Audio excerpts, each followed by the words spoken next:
A fan said that this phone hasn't been fixed even after half a year of repairs. This is an iPhone 12 sent by a fan from New York. He said it's his wife's phone. It suddenly wouldn't turn on while being used normally. Took it to after-sales service, and they said it needed a motherboard replacement. At that time, he felt the price was unacceptable. Moreover, after replacing it, all the data inside would be lost. The technician at the service center happened to know him. He suggested finding someone else to help repair it. Unexpectedly, this repair took half a year. A few days ago, he came across a video of me and Master Tony repairing phones. Only then did he remember he had such an iPhone 12. So he went to get it back from the repair shop, sent it to me. Let's see if the lucky Master Tony can help rescue it. After we opened it, we found the shielding cover on the motherboard was loose. It wasn't soldered properly. It fell off with a slight touch. We first connected it to a power supply meter to test. After powering on, we found the motherboard was leaking electricity, but when pressing the power button, the screen could light up. After entering the main interface, the screen couldn't be touched. Could the screen also be broken?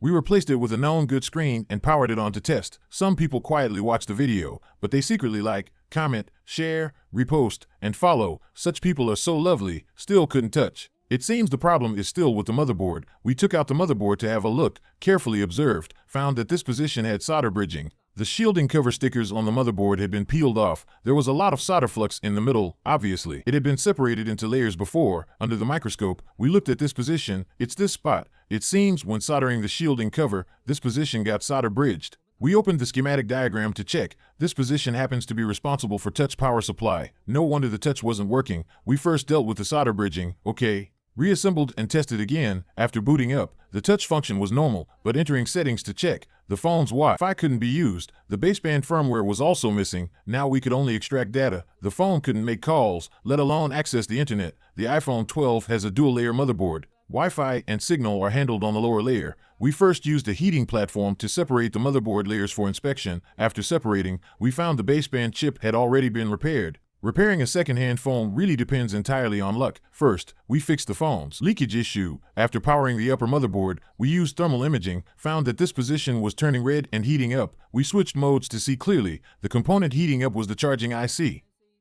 We removed the charging IC and cleaned the solder pads, replaced it with a known good chip, then connected the power supply meter to test. Now the motherboard was no longer leaking electricity. Booting up was normal, but still without baseband and Wi-Fi. It's possible that the upper and lower motherboard layers weren't properly aligned. After dealing with the motherboard, we reballed the solder, then reattached the upper and lower motherboard layers. The battery was currently in a depleted state. We activated it, then installed the motherboard into the phone, tested again. After entering the system, testing found that Wi-Fi could be turned on normally, but the baseband component was still missing. Without fixing the baseband, the phone couldn't make or receive calls, so we took out the motherboard, separated the layers again for inspection. After separating, we carefully observed under the microscope. Found that a corner of the baseband code chip was broken. This code chip is equivalent to a key to enable the baseband function. Moreover, it's encrypted and irreplaceable. If it's broken, then this device can only serve as a game console, so we removed the tampered baseband chip, cleaned the solder pads, then placed the motherboard on the code chip tester to test. Found that the code chip couldn't be recognized. As expected, the code chip was probably broken. Too bad.